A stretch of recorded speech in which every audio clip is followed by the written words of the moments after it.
ओम शांति। प्रातः मुरली। ओम शांति। बाप दादा 5/3/2025 के परमात्म मधुर महाभाग। मीठे बच्चे, खुशी जैसी खुराक नहीं। तुम खुशी में चलते फिरते पैदल करते बाप को याद करो तो पावन बन जाएंगे। प्रश्न है, कोई भी कर्म विक्रम ना बने, उसकी युक्ति क्या है? उत्तर है, विक्रमों से बचने का साधन है श्रीमत। बाप की जो पहली श्रीमत है कि अपने को आत्मा समझ बाप को याद करो। इस श्रीमत पर चलो तो तुम विक्रमाजीत बन जाएंगे। ओम शांति। रूहानी बच्चे यहाँ भी बैठे हैं और सभी सेंटर्स पर भी हैं। सभी बच्चे जानते हैं कि अभी रूहानी बाबा आया हुआ है। वह हमको इस पुरानी छीछी पतित दुनिया से फिर घर ले जाएंगे। बाप आए ही हैं पावन बनाने और आत्माओं से ही बात करते हैं। आत्मा ही कानों से सुनती है, क्योंकि बाप को अपना शरीर तो है नहीं। इसलिए बाप कहते हैं, मैं शरीर के आधार से अपनी पहचान देता हूँ। मैं इस साधारण तन में आकर तुम बच्चों को पावन बनने की युक्ति बताता हूँ। वह भी हर कल्प आकर तुमको ये युक्ति बतलाता हूँ। इस रावण राज्य में तुम कितने दुखी बन पड़े हो। रावण राज शोक वाटिका में तुम हो। कलयुग को कहा जाता है दुखधाम, सुखधाम है कृष्णपुरी स्वर्ग। वह तो अभी है नहीं।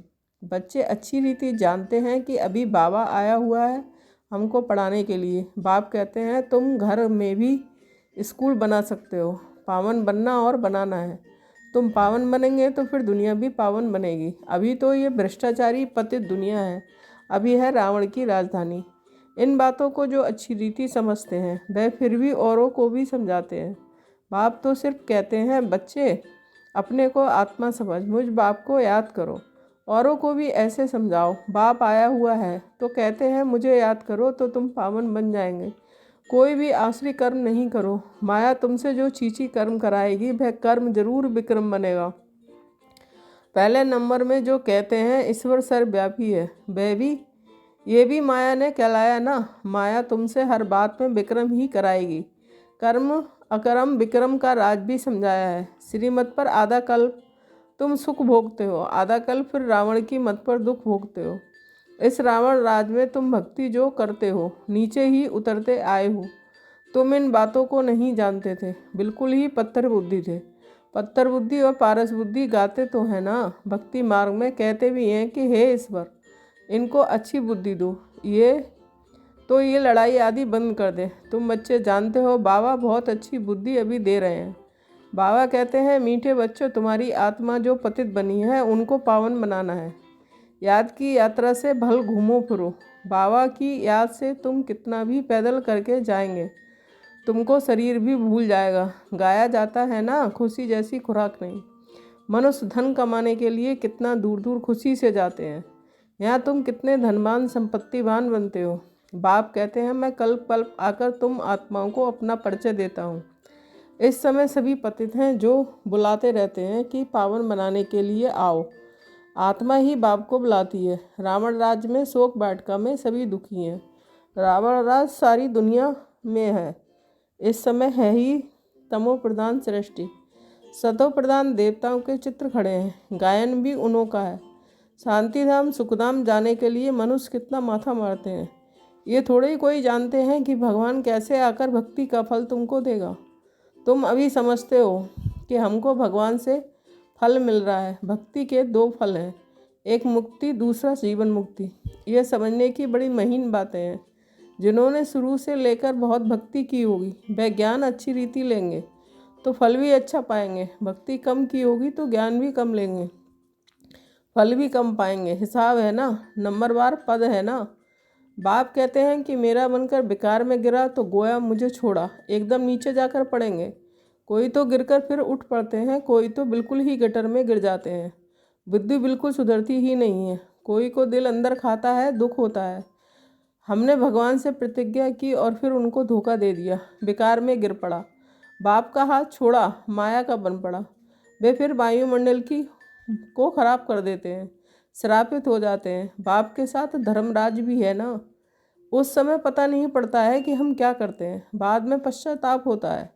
ऐसे बहुत होते हैं किसका खून आदि करते हैं तो जेल में जाना पड़ता है, फिर पश्चाताप होता है। नायक उनको मारा, गुस्से में आकर मार तो भी बहुत है। ढेर समाचार अखबारों में पढ़ते हैं, तुम तो अखबार पढ़ते नहीं हो। दुनिया में क्या क्या हो रहा है तुमको मालूम नहीं पड़ता है। दिन प्रतिदिन हालतें ख़राब होती जा रही हैं, सीढ़ी नीचे उतरनी ही है। तुम इस ड्रामा के राज को जानते हो। बुद्धि में ये बात है कि हम बाबा को ही याद करें, कोई भी ऐसा छीछी करतब ना करें जिससे रजिस्टर ख़राब हो जाए। बाप कहते हैं मैं तुम्हारा टीचर हूँ ना। टीचर के पास स्टूडेंट की पढ़ाई का और चाल चलन का रिकॉर्ड रहता है ना। कोई की चाल बहुत अच्छी और कोई की कम और कोई की बिल्कुल ही खराब है। नंबरवार होते हैं ना। ये भी सुप्रीम बाप कितना ऊंच पढ़ाते हैं, वह भी हर एक की चाल चलन को जानते हैं। तुम खुद भी जान सकते हो, हमारे में ये आदत है, इस कारण हम फेल हो जाएंगे। बाबा हर बात क्लियर कर समझाते हैं। पूरी रीति पढ़ाई नहीं पढ़ेंगे, किसको दुख देंगे तो दुखी होकर मरेंगे। पद भी भ्रष्ट होगा, सजाएं भी बहुत खाएंगे। मीठे बच्चे, अपनी और दूसरों की तकदीर बनानी है तो रहमदिल का संस्कार धारण करो। जैसे बाप रहमदिल है तब टीचर बनकर तुम्हें पढ़ाते हैं। कोई बच्चे अच्छी रीति पढ़ते हैं और पढ़ाते हैं, इसमें रहमदिल बनना होता है। टीचर रहमदिल है ना, कमाई का रास्ता बताते हैं कि कैसे अच्छा पोजीशन तुम पा सकते हो। उस पढ़ाई में तो अनेक प्रकार के टीचर्स होते हैं, ये तो एक ही टीचर है। पढ़ाई भी एक ही है, मनुष्य से देवता बनने की। इसमें मुख्य है पवित्रता की बात। पवित्रता ही सब मांगते हैं। बाप जो रास्ता बता रहे हैं परंतु उनकी तकदीर में ही नहीं है तो तदबीर क्या कर सकते हैं। ऊंच मार्क्स पाने का ही नहीं है तो टीचर तदबीर भी क्या करे। ये वेद का टीचर है ना। बाप कहते हैं तुमको और इस सृष्टि के आदिमत अंत की हिस्ट्री ज्योग्राफी समझा ना सके। तुमको हर एक बात बेहद की समझाई जाती है। तुम्हारा है बेहद का बैराग, ये भी तुमको सिखलाते हैं। जबकि पतित दुनिया का विनाश, पावन दुनिया की स्थापना होनी है। सन्यासी तो है निर्वृत्ति मार्ग वाले, वास्तव में उन्हों को तो जंगल में रहना है। पहले पहले ऋषि मुनि आदि सब जंगल में रहते थे। वह सत्व प्रधान ताकत थी तो मनुष्यों को खींचते थे। कहाँ कहाँ कुटियाओं में भी उनको भोजन जाकर पहुँचाते थे। सन्यासियों के कभी मंदिर नहीं बनाते हैं, मंदिर हमेशा देवताओं के बनाते हैं। तुम कोई भक्ति नहीं करते हो, तुम योग में रहते हो। उनका तो ज्ञान ही है ब्रह्मा तत्व का याद करने का। बस ब्रह्मा में लीन हो जाओ, परंतु सिवाय बाप के वहाँ तो कोई ले जा ना सके। बाप आते ही हैं संगम पर, आकर के देवी देवता धर्म की स्थापना करते हैं।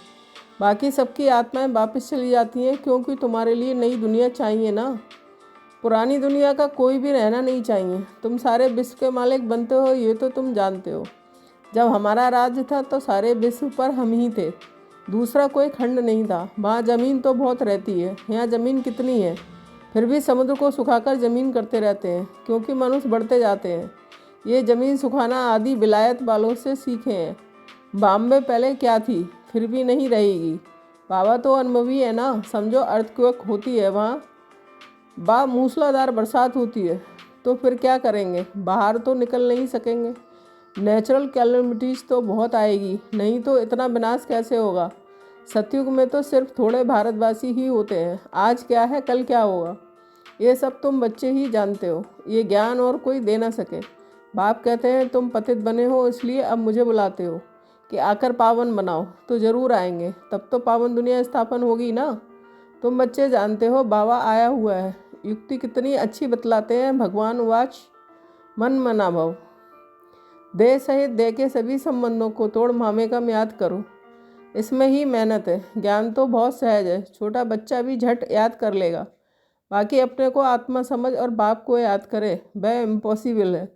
बड़ों की बुद्धि में ही नहीं ठहर सकता तो छोटे फिर कैसे याद कर सकेंगे। भल शिव बाबा कहें भी, परंतु है तो बेसमझ ना। हम भी बिंदी हैं, बाबा भी बिंदी है, ये स्मृति में आना मुश्किल लगता है। यही यथार्थ रीति याद करना है, मोटी चीज़ तो है नहीं। बाप कहते हैं यथार्थ रूप में मैं बिंदी हूँ, इसलिए मैं जो हूँ जैसा हूँ वह सिमरण करें, ये बड़ी मेहनत है। वह तो कह देते हैं परमात्मा ब्रह्म तत्व है और हम कहते हैं वह एकदम बिंदी है।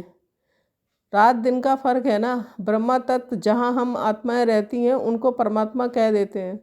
बुद्धि में ये रहना चाहिए कि मैं आत्मा हूँ, बाबा का बच्चा हूँ। इन कानों से सुनता हूँ। बाबा इस मुख से सुनाते हैं कि मैं परम आत्मा हूँ, परे ते परे रहने वाला हूँ। तुम भी परे ते परे रहते हो, परंतु जन्म मरण में आते हो, मैं नहीं आता हूँ। तुमने अभी अपने 84 जन्मों को भी समझा है, बाप के पाठ को भी समझा है। आत्मा कोई छोटी बड़ी नहीं होती है, बाकी आयरन एज में आने से मैली बन जाती है। इतनी छोटी सी आत्मा में सारा ज्ञान है। बाप भी इतना छोटा है ना, परंतु उनको परमात्मा कहा जाता है। वह ज्ञान का सागर है। तुमको आकर समझाते हैं कि इस समय तुम पढ़ रहे हो, कल पहले भी पढ़ा था, जिससे तुम देवता बने थे। तुम्हारे में सबसे खोटी तकदीर उन्हों की है जो पतित बन अपनी बुद्धि को मलिन बना देते हैं, क्योंकि उनमें धारणा हो नहीं सकती। दिल अंदर खाती रहेगी, औरों को कह ना सके पवित्र बनो। अंदर समझते हैं पावन बनते बनते हमने हार खा ली कि कमाई सारी चट हो गई। फिर बहुत समय लग जाता है, एक ही चोट जोर से घायल कर देती है, रजिस्टर खराब हो जाता है। बाप कहेंगे तुम माया से हार गए, तुम्हारी तकदीर खोटी है। माया जीत जगत जीत बनना है। जगत जीत महाराजा महारानी को ही कहा जाता है, प्रजा को थोड़े ही कहेंगे। अभी देवी स्वर्ग की स्थापना हो रही है। अपने लिए जो करेगा सो पाएगा। जितना पावन मन औरों को बनाएंगे, बहुत दान करने वालों को फल भी तो मिलता है ना। दान करने वाले का नाम भी होता है। दूसरे जन्म में अल्पकाल का सुख पाते हैं। यहाँ तो 21 जन्म की बात है। पावन दुनिया का मालिक बनना है। जो पावन बने थे वही बनेंगे। चलते चलते माया चमाट मार एकदम गिरा देती है। माया भी कम दुस्तर नहीं है। 8-10 वर्ष पवित्र रहा, पवित्रता पर झगड़ा हुआ, दूसरों को भी गिरने से बचाया और फिर खुद गिर पड़ा। तकदीर कहेंगे ना, बाप का बनकर फिर माया का बन जाते हैं तो दुश्मन हो गया ना। खुदा दोस्त की भी एक कहानी है ना। बाप आकर बच्चों को प्यार करते हैं, साक्षात्कार कराते हैं। बगैर कोई भक्ति करने के भी साक्षात्कार होता है, तो दोस्त बनाया ना। कितने साक्षात्कार होते हैं थे, फिर जादू समझ हंगामा करने लगे तो बंद कर दिया। फिर पिछाड़ी में तुम बहुत साक्षात्कार करते रहेंगे। आगे कितना मज़ा होता था, वह देखते देखते भी कितने कट हो गए। भट्टी से कोई ईंटें पक कर निकली और कोई कुछ कच्ची रह गई, कोई तो एकदम टूट पड़े। कितने चले गए, अभी वह लखपति करोड़पति बन गए हैं। समझते हैं हम तो स्वर्ग में बैठे हैं। अब स्वर्ग यहाँ कैसे हो सकता है? स्वर्ग तो होता है ही नई दुनिया में। अच्छा, मीठे मीठे सिकील दे बच्चों के प्रति माता पिता बाप दादा का याद प्यार और गुड मॉर्निंग। रूहानी बाप के रूहानी बच्चों को नमस्ते। हम रूहानी बच्चों की रूहानी माता पिता बाप दादा को याद प्यार गुड मॉर्निंग, नमस्ते नमस्ते, शुक्रिया बाबा शुक्रिया। धारणा के लिए मुख्य सार 1 पॉइंट। अपनी ऊंची तकदीर बनाने के लिए रहम दिल बन पढ़ना और पढ़ाना है। कभी भी किसी आदत के बस हो अपना रजिस्टर खराब नहीं करना है। 2 पॉइंट, मनुष्य से देवता बनने के लिए मुख्य है पवित्रता। इसलिए कभी भी पतित बन अपनी बुद्धि को मलिन नहीं करना है। ऐसा कर्म ना हो जो दिल के अंदर खाती रहे, पश्चाताप करना पड़े। वरदान, बीज रूप स्थिति द्वारा सारे विश्व को लाइट का पानी देने वाले विश्व कल्याणकारी भव। स्पष्टीकरण, बीज रूप स्टेज सबसे पावरफुल स्टेज है। यही स्टेज लाइट हाउस का कार्य करती है। इससे सारे विश्व में लाइट फैलाने के निमित्त बनते हो। जैसे बीज द्वारा स्वतः ही सारे वृक्ष को पानी मिल जाता है, ऐसे जब बीज रूप स्टेज पर स्थित रहते हो तो विश्व को लाइट का पानी मिलता है। लेकिन सारे विश्व तक अपनी लाइट फैलाने के लिए विश्व कल्याणकारी की पावरफुल स्टेज चाहिए। इसके लिए लाइट हाउस बनो, ना कि बल्ब। हर संकल्प में स्मृति रहे कि सारे विश्व का कल्याण हो। स्लोगन, एडजस्ट होने की शक्ति नाजुक समय पर पास विद ऑनर बना देगी। अव्यक्त सारे सत्यता और सभ्यता रूपी कल्चर को अपनाओ। परमात्म प्रत्यक्षता का आधार सत्यता है। सत्यता से ही प्रत्यक्षता होगी। एक स्वयं के स्थिति की सत्यता, दूसरी सेवा की सत्यता। सत्यता का आधार है स्वच्छता और निर्भयता। इन दोनों धारणाओं के आधार से सत्यता द्वारा परमात्म प्रत्यक्षता के निमित्त बनो। किसी भी प्रकार की अस्वस्थता अर्थात जरा भी सच्चाई सफाई की कमी है तो कर्तव्य की सिद्धि नहीं हो सकती। ओम शांति। Thank you Baba.